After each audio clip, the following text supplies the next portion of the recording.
আজি পুৱতি নিশা লখিমপুৰৰ আপোনাৰ বিহপুৰীয়া আৰু নাওবৈচা বিশেষকৈ নাওবৈচা অঞ্চলত যি ব্যাপক বানপানীৰ সৃষ্টি হৈছে সেইটো বহুত মানুহৰ শ মানুহৰ ঘৰ উটুৱাই লৈ গৈছে, ঘৰৰ সামগ্ৰীবিলাক উটুৱাই লৈ গৈছে, ঘৰৰ আচবাবপত্ৰ উটুৱাই লৈ গৈছে আৰু সেইটো হৈছে মূলতঃ ৰঙা নদীত নিপকোৰ ৰঙা নদী প্ৰকল্পৰ পানী এৰি দিয়াৰ কাৰণে। নিপকোটো আপোনালোকে সকলোৱে জানে যে 405 মেগাৱাটৰ এটা সৰু টয় প্ৰকল্প, পুতলা প্ৰকল্প, এটা সৰু প্ৰকল্প। সেই প্ৰকল্পটোৱে আপোনালোকে সকলোৱে দেখিছে যে লখিমপুৰ জিলাখনক প্ৰত্যেক বছৰে ধ্বংস কৰে। এইবাৰ নিপকোৱে কোনো জাননী নিদিয়াকৈ ৰাতিপুৱা 4 বজাত পানী এৰি দিয়াৰ কাৰণে বা 4টাৰ পৰা 5টা বজাৰ ভিতৰত পানী এৰি দিয়াৰ কাৰণে কি হৈছে, নেশ্যনেল হাইৱে ৰাষ্ট্ৰীয় ঘাইপথ 15 নম্বৰ ৰাষ্ট্ৰীয় ঘাইপথৰ ওপৰতেই পানী উঠিছে আৰু মানুহৰ ঘৰ দুৱাৰ উটুৱাই লৈ গৈছে। মানুহক সৰ্বশ্ৰান্ত কৰি গৈছে, কেইবাশ পৰিয়ালক একদম বৰবাদ কৰি থৈ গৈছে। তেওঁলোকৰ ঘৰ, তেওঁলোকৰ বাৰী, তেওঁলোকৰ ভঁৰাল ঘৰ, তেওঁলোকৰ আচবাবপত্ৰ, তেওঁলোকৰ সকলো যিমান আছে সকলো বস্তু শেষ কৰি থৈ গৈছে।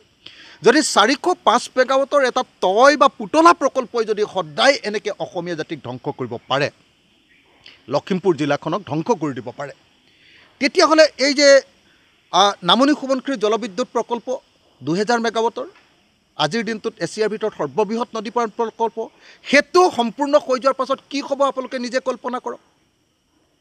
অকল সেইটোৱে নহয়, সোৱণশিৰি নদীৰ ওপৰত আৰু তেনেকুৱা 3টা নদীবান্ধ প্ৰকল্প বনাবলৈ লৈছে।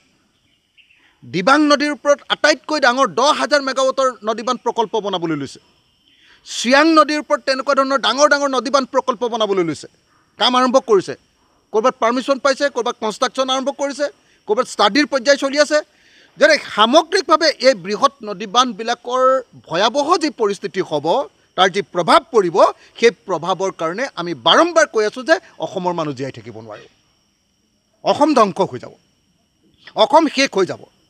সেইকাৰণে বাৰম্বাৰ আমি কৈ আছোঁ যে নামনি সোৱণশিৰি জলবিদ্যুৎ প্ৰকল্প আৰু অৰুণাচল প্ৰদেশত হোৱা অন্যান্য ডাঙৰ প্ৰকল্পবিলাক, বৃহৎ নদীবান্ধ প্ৰকল্পবিলাক বন্ধ কৰি দিব লাগে। সেইকাৰণে বাৰম্বাৰ আমাৰ ৰাইজৰ দলৰ দাবী হ'ল যে নামনি সোৱণশিৰি জলবিদ্যুৎ প্ৰকল্পটো ভাঙি দিব লাগে, সেইটো আৰু হ'ব নালাগে। আৰু অকল নামনি সোৱণশিৰি জলবিদ্যুৎ প্ৰকল্পই নহয়, তাৰ উপৰিও নামনি সোৱণশিৰি জলবিদ্যুৎ প্ৰকল্পৰ উপৰিও নতুন যিবিলাক নদীবান্ধ বনাব কৈছে, প্ৰত্যেকটো নদীবান্ধ বন্ধ কৰাৰ ব্যৱস্থা গ্ৰহণ কৰক, নহ'লে অসম নাবাচে। আমি যুঁজ কৰি আন্দোলন কৰি কংগ্ৰেছ চৰকাৰৰ দিনত নদীবান্ধবিলাক বন্ধ কৰি দিছিলোঁ, সম্পূৰ্ণৰূপে বন্ধ কৰি দিছিলোঁ। আৰু এতিয়া বিজেপিয়ে আহি ধৰ্মীয় উন্মাদনা সৃষ্টি কৰি যি ধৰণে আকৌ নদীবান্ধবিলাক খুলি দিলে, তাৰ প্ৰভাৱটো অকল আজিৰ দিনটোত চলি থকা ৰঙা নদী প্ৰকল্পৰ আমাৰ ৰঙা নদী নামৰ ৰঙা নদীখনে সৃষ্টি কৰা, নাওবৈচাত সৃষ্টি কৰা আজিৰ বানপানীটো চালি হ'ল। ৰাতিপুৱাৰ ভিতৰত মানুহে কোনেও নজনাকৈ কেনেকৈ গোটেই ঘৰখন ধ্বংস কৰি থৈ গৈছিল। সেইকাৰণে আমি নামনি সোৱণশিৰি জলবিদ্যুৎ প্ৰকল্প আৰু অৰুণাচল প্ৰদেশত নিৰ্মাণ কৰিব খোজা সকলো নদীবান্ধ প্ৰকল্প সম্পূৰ্ণৰূপে বন্ধ কৰিবলৈ দাবী উত্থাপন কৰিছোঁ।